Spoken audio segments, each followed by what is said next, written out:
যে যেহেতু নতুন ব্ৰিজখনৰ লগত এই পুৰণা ব্ৰিজখনৰ এটা মাৰ্জিং পইণ্ট হ'ব সো সেই মাৰ্জিং পইণ্টটোৰ কাৰণে আমাৰ যেটো ছাৰে ক'লে যে ব্ৰিজখনৰ বৰ্তমান 15 দিনৰ কাৰণে এটা ট্ৰেক চলি থাকিব সেই ট্ৰেকটো হ'ব চানমাৰীৰ পৰা আহাটো চানমাৰীৰ পৰা আহাটো চলি থাকিব আৰু যেটো আমাৰ কমাৰ্চ কলেজৰ পৰা যাব সেই ট্ৰেকটো বন্ধ থাকিব 15 মিনিমাম 15 দিনৰ কাৰণে বন্ধ থাকিব যেতিয়া এইটো ট্ৰেকৰ কাম কমপ্লিট হ'ব তে এই ট্ৰেকটো খুলি দিম তেতিয়া আমি অপোজিট যেটো ট্ৰেক আছিল সেই ট্ৰেকটোত আমি বন্ধ কৰাই দিম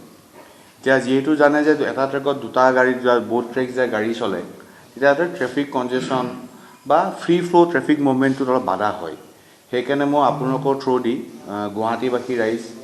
অসমবাসী ৰাইজক অনুৰোধ কৰিছোঁ পৰাপক্ষত তেওঁলোকে এই যেটো ফ্ৰী ফ্লো ট্ৰেফিক মুভমেন্টটোৰ কাৰণে যিখিনি গাড়ী ধৰক আপোনাৰ জুৰোডৰ ফালৰ পৰা আহিব তেওঁলোকে ৰাজগড় ৰাস্তাটোদি ওলাই গৈ আপোনাৰ ৰাজগড় ৰাস্তাটো ওলাই গৈ তেওঁলোক বাওঁফালে গুচি গ'লে জিএছত ওলাব পাৰিব বা আপোনাৰ 4 নম্বৰ যেটো বাইলেন আছে সেইফালৰ পৰা গান্ধী মন্দিৰ দি ওলাই গৈ পেলাই তেওঁলোকে আইডাৰ আপোনাৰ জিএছতো ওলাব পাৰিব জিএনবি ৰোডো ওলাব পাৰে সিফালে আপোনাৰ বিবু ৰোডো ওলাব পাৰে পৰাপক্ষত সেইটো আমি অনুৰোধ জনাইছোঁ পাব্লিকক আদাৰৱাইজ আমাৰ তাত ট্ৰেফিকৰ মানুহ ডিপ্লয় থাকিব ট্ৰেফিক কনজেশনটো মিনিমাইজ কৰিবলৈ বা তাত কোনো ধৰণৰ যাতে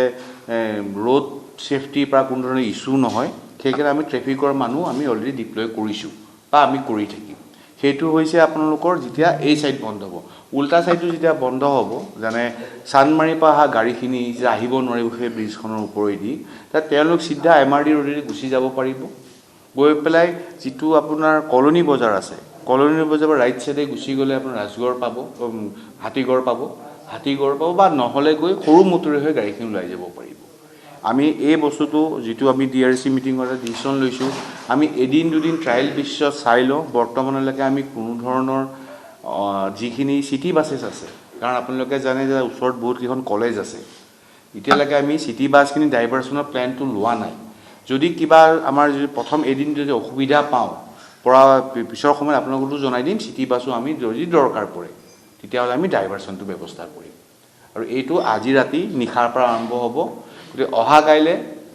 পৰা এই বস্তুটো আমি প্ৰযোজ্য কৰিম